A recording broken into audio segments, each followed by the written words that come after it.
Hi, my name is Jeanette, And I'm Kate. and our paper is on Korean dramas as an influence, the global and economic cultural impacts of Korean dramas. So some background on the Hallyu wave. In the late 90s and early 2000s, South Korea started to export their content to the rest of Asia and the West.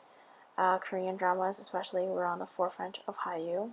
East Asian countries like Vietnam and China grew to like Korean dramas.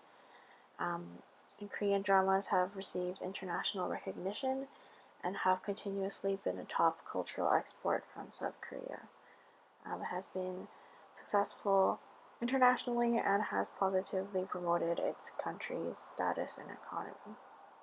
In the Global Hallyu Trends report from 2019, Korean dramas received the highest positive ratings amongst the other cultural entertainment categories.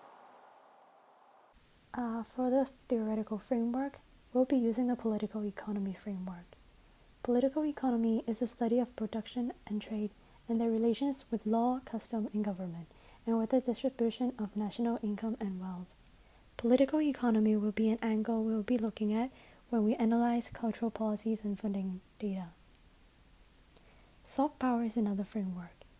Soft power is the ability to make others act in a way that advances the outcome you want. The soft power strategy for Korea is based on the attractiveness of Korean culture.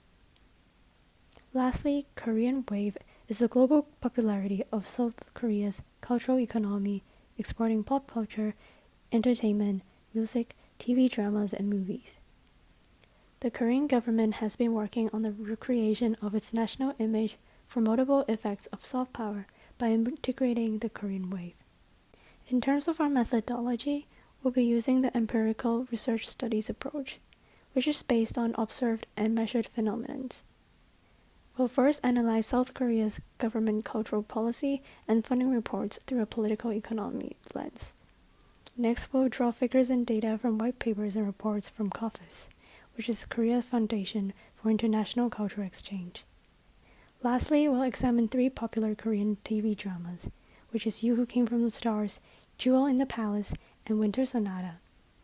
We'll analyze how Korean TV dramas being exported or streamed in other countries are making an impact on the global economy and culture. So firstly, in terms of the cultural policy and funding from the South Korean government, the government launched the Joint Management System of national and expert groups and promoted the establishment of the Cultural Innovation Fund, the Ministerial Committee on Culture, and the Cultural Industries Task Force. In 2014, the South Korean government allocated 1% of its annual budget to cultural industries and allocated 1 billion fund to nurture popular culture. The table on the right shows the supporting policies for the Korean broadcasting industry, which includes production and distribution support, and also construction of accumulation facility for program production, and also training programs for broadcasting professionals. So the first drama we'll be looking at is You Who Came From the Stars. This is a Korean drama that went viral around the world in 2013. The main actress character Chun Sung-lee has managed to make the sales for the sponsored products rise up, which includes fashion, makeup products, fragrance, and technologies. Due to a Chun Sung-lee proposal scene in the drama, a new French accessory brand, Didier Debout, made its name known in Korea. YSL lipstick sparks global sale as well after the drama was aired. This shows that endorsement in popular dramas stimulate global market consumption. Moreover, Chun Sung-lee was portrayed as someone who loves to eat chimak, which is the combination of chicken and beer in Korean. Due to the popularity of the drama, this chicken and beer combination spread globally and became extremely popular in China. Korean beer exports to China spiked 200% after the show was aired in 2013. This illustrates that Korean drama is a form of soft power that promotes Korean culture to other parts of Asia. So, soft power can also be exemplified through tourism, and specifically on screen tourism, is to describe tourists when they visit destinations or places as a result of the destination being featured or portrayed as background or foreground of media productions on TV or in the movies. And how it happens is that television dramas integrate locations and landscapes as a part of the storyline of the show, and it motivates viewers to actually visit the places that they've seen on television. And according to the Korea Tourism Organization study on travel demand for individual tourists to Korea, 55.6% of respondents cited that the impact of Hallyu TV dramas or movies as the reason for visiting Korea. It also ranked 16th in the Travel and Tourism Competitiveness Index released by the World Economic Forum in 2019.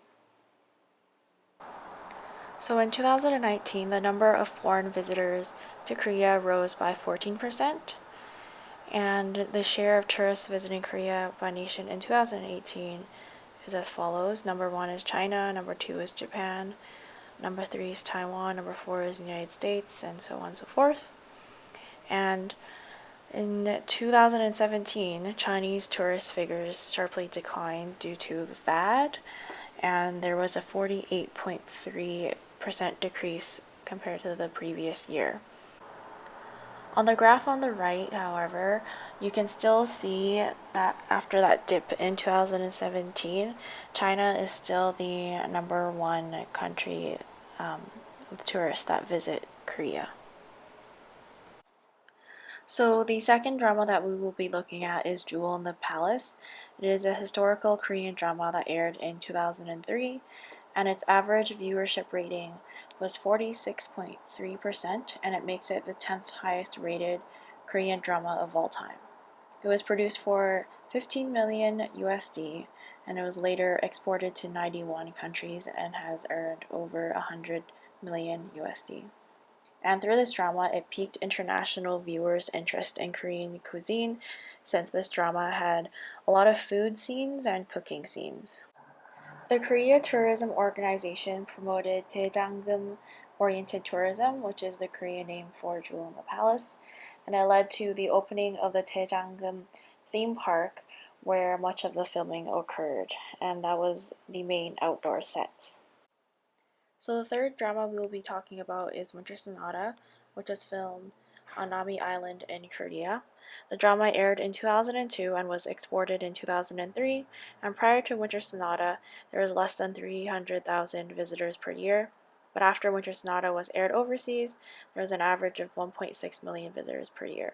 And to this day, it still brings in around 4 million visitors per year, and approximately 30% of that are foreign tourists. And this drama became a huge hit in Japan, and in 2006 alone, they set up 250 organized tours to filming sites of Korean dramas, a majority of them being at Nami Island for Winter Sonata.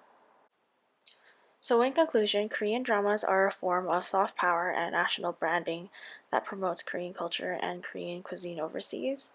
And with the influx of popularity with Korean dramas, it has led to a boost in the economy with leading trends in fashion, makeup, and technology from the actors and product placements. And also with the captivating scenery from dramas that tie in landscape with the plot and character, it motivates viewers to actually visit the places that they have seen in dramas. And these are our references. Thank you for watching.